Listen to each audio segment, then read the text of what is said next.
Adam Jogee. Thank you, Madam Deputy Speaker. I'd like to start my remarks by wishing my neighbour, the Honourable Member for Stafford, a very happy, if I may say, 40th birthday. And I'm very pleased that she is spending it in the Chamber with us this evening. There's no better way to spend a birthday than talking about the wonderful county that we represent in this House.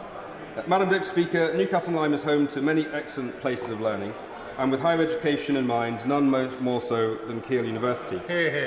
I consider it a real privilege to be Keele's Member of Parliament, and that's why I applied for this debate tonight. Higher education in Staffordshire is primarily delivered through two universities, Keele in my constituency and Staffordshire University based in Stoke-on-Trent. I'm going to broadly focus my remarks on Keele, and I should say that I'm looking forward to welcoming most of my Staffordshire colleagues to Keele University tomorrow. 2024 has been an important year for almost everyone in this House, Madam Deputy Speaker, and for people up and down our United Kingdom. We've had a change of government, and I welcome my honourable friend from Lewisham, the Minister, to her place, and we have begun the work of getting our country back on track. But 2024 is also important because Keele University in Newcastle-under-Lyme marks the 75th anniversary since its foundation, as the first new university of the 20th century. Keele University was born from a pioneering vision, one of a different kind of university. Established in 1949 by Lord Lindsay, the former Vice-Chancellor of Oxford, in a country still recovering from the Second World War. The university's founding aim was to produce graduates who not only had the technical and specialist knowledge to move society forward, but who understood the social and political landscape that drove this need. Fast forward 75 years, and this original ethos remains at the core of the university's mission. And the global network of over 100,000 alumni in 120 countries is creating a positive impact across the world in a range of diverse careers, including, may I say, serving in this House. And I'm very pleased personally that one of my cousins is doing medicine at Keele. He's just started his second year. That meant he was able to vote for me in July. At least he told me he did. Keele currently ranks in a golden quadrangle of the top 50 universities in England that excel in both teaching and research, all with a gold award in the Teaching Excellence Framework and high research intensity in the most recent Research Excellence Framework. I'm very pleased that Keele, and therefore Staffordshire, is a sector leader in sustainability, tackling the world's biggest problems through their research and educating tomorrow's leaders to help shape a brighter future. Keele's research, expertise and passion for sustainability is renowned around the world, and that's why the university was named Global Sustainability Institute of the Year back in 2021. Now, Madam Deputy Speaker, Keele's economic impact is created not only through directly employing about 2,000 people, but also through spending with local suppliers and contractors, with neighbouring businesses and residents being the primary beneficiaries. Keele is one of the largest employers in Newcastle-under-Lyme, and it's a local employer too. 39% of the workforce at Keele live in the ancient borough of Newcastle-under-Lyme, and a further 31% live in Stoke-on-Trent. There is a real commitment to being a good neighbour, and Keele has provided more than 2,000 support interactions with local organisations since 2016. Will my honourable friend give way? I will very happily give way. I thank my honourable friend for giving way and congratulate him on securing this debate. As he says, we're blessed with many exemplary higher education institutions across our area, with many being connected by the A50, A500. Does he agree with me that upgrades to this road are essential to allow our constituents easier access to universities and to enable greater collaboration across our local universities? Honourable friend and near neighbour from Burton for his point, and he's made an excellent submission ahead of the budget, and I feel sure the Minister will make that point to colleagues in the Treasury. But he makes an important point about connectivity and accessibility and the importance of transport and a transport network that works and allows people both to benefit from our higher education institutions and then to contribute to our local economies. That legacy and commitment, Madam Deputy Speaker, to the wider community is why Keele was named among the UK's best universities for contribution to local growth and regeneration in the recent iteration of the Knowledge Exchange Framework run by Research England. Keele, working with the Borough Council, have advanced the Keele in Town programme, which will see the transformation of an empty 19th century building in the heart of Newcastle-under-Lyme town centre into a mixed-use facility for the community that will be kitted out with modern working and meeting spaces, offering digital connectivity to the community and helping to drive productivity. Will my friend give way? I will happily give way to another good man from Staffordshire. I thank the honourable member for giving way, and it is wonderful to be here to be able to contribute to this debate. I felt I had to intervene when he spoke about university campuses and university buildings being in city centres. My own constituency of Lichfield doesn't have a large university campus, but we do have a small satellite campus of the University of Staffordshire, which does support our local economy and does make sure that a lot of the learning from Staffordshire is reinvested through their business village. Does he agree with me about the importance of making sure that the wealth of these institutions is shared around the entire county so that everybody can benefit from their investments? Yeah. Thank you, Madam Speaker. I'm very grateful to my honourable friend from Lichfield. An honour and a privilege to say that I don't think many on the Labour benches thought they would say, and what an excellent decision the people of Lichfield made on July the 4th. But he raises a really important point, because making sure that we have access to education in a way that people from all backgrounds, all communities can benefit is something that I certainly on this side of the House I know will advance, and I thank him for making such a powerful point. Would the honourable member give way? I will happily give way to my neighbour. Thank you. And I thank the honourable member for giving way and for securing this important debate. And I would like to ask the honourable member to join me in recognising the excellent work done by organisations across our area to help young people to access higher education. For example, my former employer, the YMCA, received the Queen's Award for promoting opportunity for the work it does with Staffordshire University on its Step Up programme. The YMCA now gets around 10 young people off to university every single year, and under the leadership of Danny Flynn and the committed team, they share the same kind of values that we do about promoting opportunity for all. I thank my neighbour, and another example of the great decisions the people of Staffordshire made, that my honourable friend is now sitting here as the MP for Stoke-on-Trent North. That's something I suspect we're all very grateful for. My honourable friend raises a really important point for two reasons. One, because Danny Flynn is a constituent of mine in Newcastle-under-Lyme, and has spent many years doing amazing work with his team at the North Staffordshire YMCA, based in, I was just about to say, based in the constituency of my honourable friend from Stoke-on-Trent Central, but also because of the undiluted and very clear commitment they have to making sure that as many people from as many different backgrounds are able to access the opportunities they need and deserve to meet their full potential. Now, I will happily give way to the member Strangford. Madam Deputy Speaker, can I commend the Honourable Gentleman from Newcastle-upon-Lyme for his presentation. I've watched him in his time here in the new Parliament, and I've been greatly impressed, not just because of what he does, but because our friendship long before this, he married a girl from Northern Ireland, so that maybe makes him part Northern Irish in relation to that. But one of the things about it's great to hear what's going on in the education, but one of my concerns about education is this: does the Honourable Member not agree that the pressures on our young people in higher education is greater than ever, with financial pressures as an example, as well as societal expectations, and that we do need greater mental health support for our higher education students, as well as financial help for a generation of students whose student loan debt has higher than any time it has ever been in the past? Thank you. Thank you, Madam Speaker. I thank the member for Strangford for his intervention.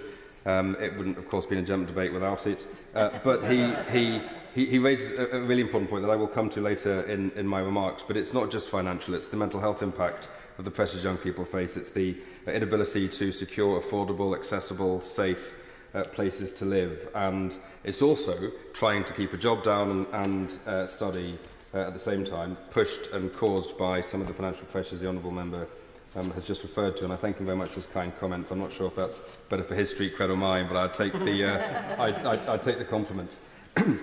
Now, Madam Deputy Speaker, as I was saying, the Keele in Town programme will be seeing an empty 19th century building in the heart of Newcastle-under-Lyme town centre moved and made into a mixed-use facility for the community. Oh, actually, I've touched on that, but I'll repeat it again because it's important. With meeting spaces offering digital connectivity to the community and helping to drive productivity and boost skill levels in those areas. This includes working with our brilliant local FE institutions, and I was at the excellent Newcastle College. I will happily give way. Thank you. And I thank you for securing this debate and for promoting my ex-employer, Keele University. So there's an interest there, I have to claim. I recently had the great honour to visit the prestigious Stoke-on-Trent College in Bursland campus in my colleagues and my honourable friends' constituency to meet with apprentices, including inspirational young people like Robbie and superb employers like Carson Powell. Would the honourable member agree with me that apprenticeships, including degree-level apprenticeships, provide an excellent alternative route for both young people and career changers to access higher education both in our FE colleges and universities, and that these apprenticeships also provide a real benefit to our local employers and economy by developing the work-based skills of the future? Thank you, Madam Speaker. My honourable friend raises a really important point, and in previous years she worked and lived in Newcastle-under-Lyme, so understands the power and importance that this issue has to our wider North Staffordshire family, so I thank you for the intervention. Now, I was just talking about the excellent Newcastle College, Madam Deputy Speaker, which is further education rather than higher, but it's important because that's from there that our wonderful institutions like Staffordshire and Keele get their young people. And I was there last Friday presenting the Student of the Month Awards, and meeting young people who look forward, importantly, to staying in Staffordshire for university. And let's focus, Madam Speaker, on students for a minute. In 2022-23, 34,535 students enrolled for degree at a higher education provider in Staffordshire. These are young people who we will be looking to for leadership and inspiration in the years ahead.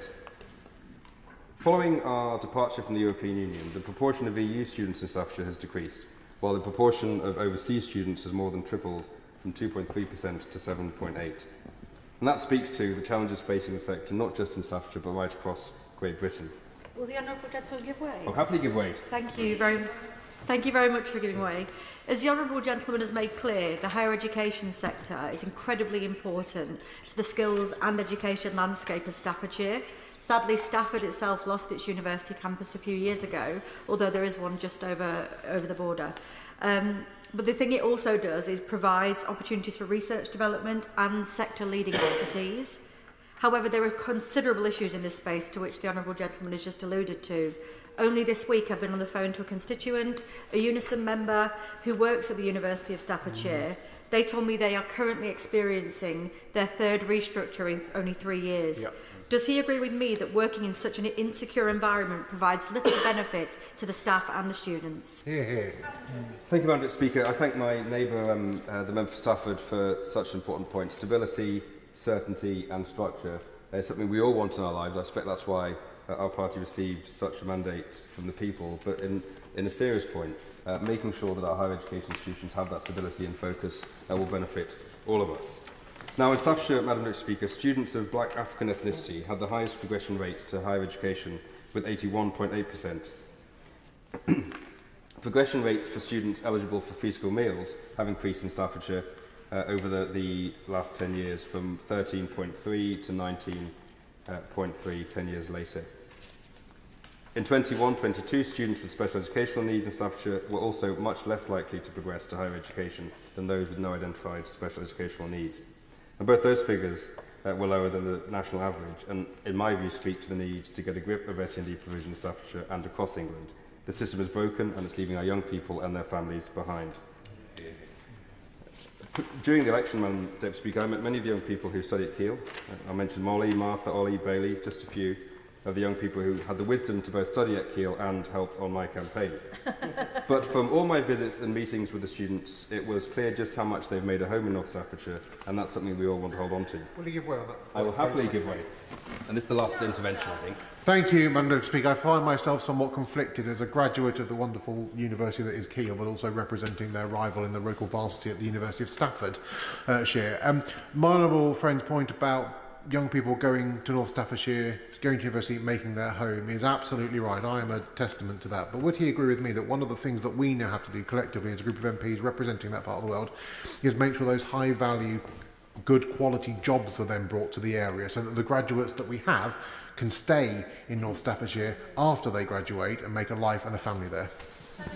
My honourable friend makes a very important point. It's something that we've discussed and I know that we'll keep working on together, and actually Keele, subject for another debate, is home to many brilliant local businesses, and we want to facilitate more and more, and I hope the Treasury bench will think favourably on us as they look to places to invest in the coming months.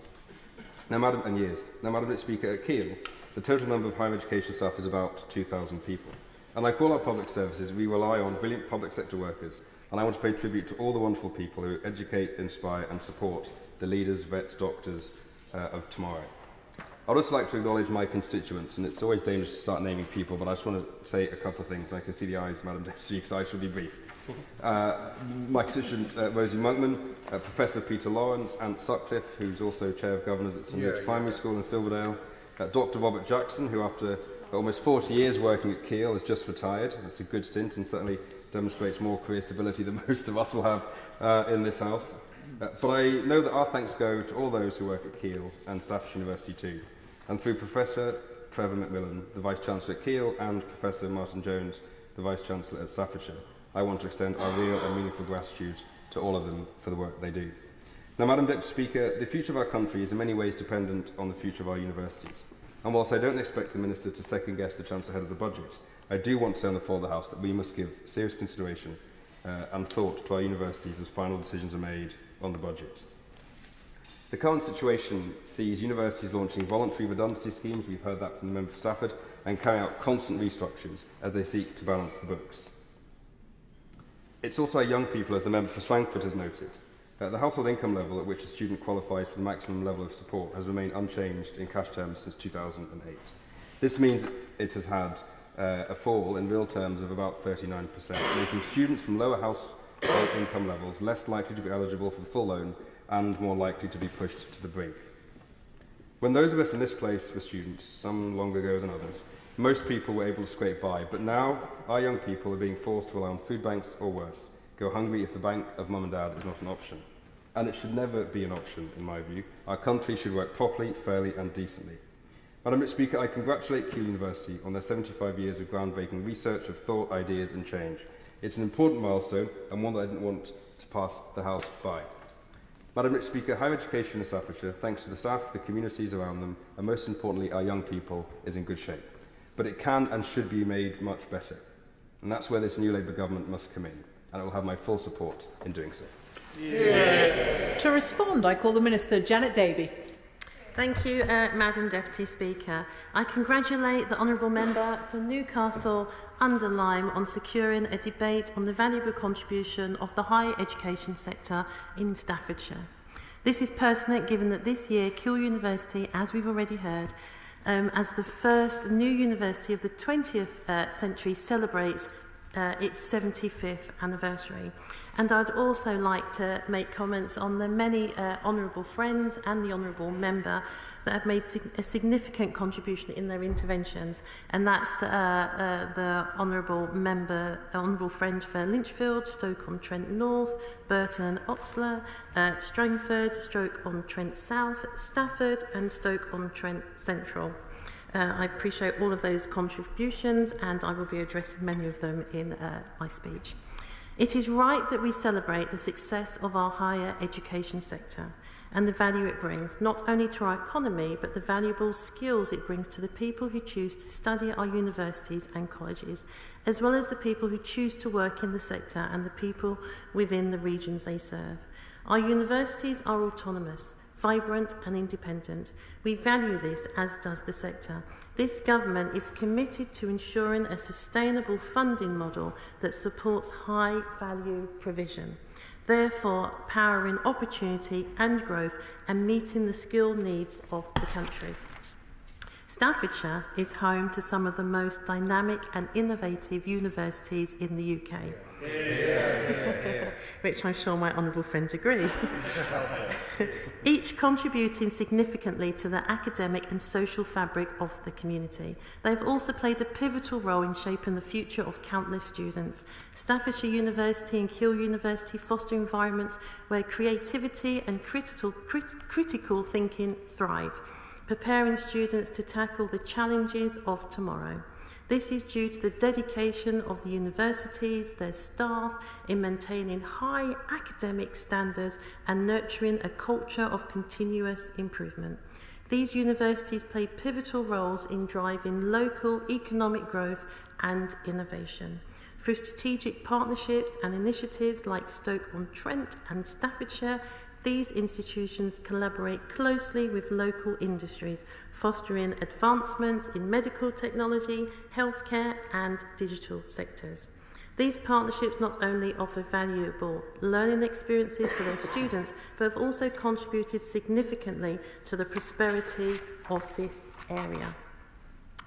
Too many people across our country often do not get the opportunity to succeed.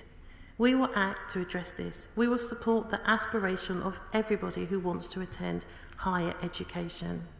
Higher education providers that are registered with the access and participation plans outline how they will support underrepresented and disadvantaged students groups. Happy to give way. I do thank the Minister for taking a very short intervention. The Keele University hosts the Uni Connect hub for North Staffordshire Higher Horizons. On average, 18% of our young people go to university. Those that have interacted with Higher Horizons, that jumps to nearly 64%, and yet the funding for that scheme is questionable for the next year. So I know she can't comment on the budget, but could she take back perhaps to her colleagues in the Treasury the importance of securing the funding for that scheme so that those young people she talks about in North Staffordshire get the opportunity they deserve? I thank my honourable friend for his significant contribution and really advocating for students and for the university in his mentioned. My noble friend, the Minister in the other place for skills, I will bring that to her attention and I'm sure he'll receive a response. Interventions can include tutoring, summer schools and student bursaries. Both the University of Keele and Staffordshire have revised their access and participation plans. They implemented new ones in September 2024. They addressed risks identified in the Office for Students, Equality of Opportunities Risk Register and through assessment of local risk. We see this in the university's initiatives like Step Up Medicine at the University of Keele and the Children's University led by the Staffordshire University. The Step Up Medicine initiative provides aspiring medical students with the support they need to pursue a career in medicine, ensuring students from disadvantaged and deprived backgrounds can explore and prepare for medical education. Equally, the Children's University engages young learners in outside the traditional classroom, fostering a passion for learning and an academic ambition early on. Meeting the skill needs of the next decade is essential to delivering the government's mission across all regions and nations. That is why we are building a flexible and high-quality system that breaks down the barriers to opportunity and drives growth. We have established Skills England and tasked it with providing authoritative assessments of skills needs. We envisage Skills England's role in higher education to closely mirror its role in the wider skills system. Skills England will ensure local, regional and national systems, including higher education providers, meeting skill needs.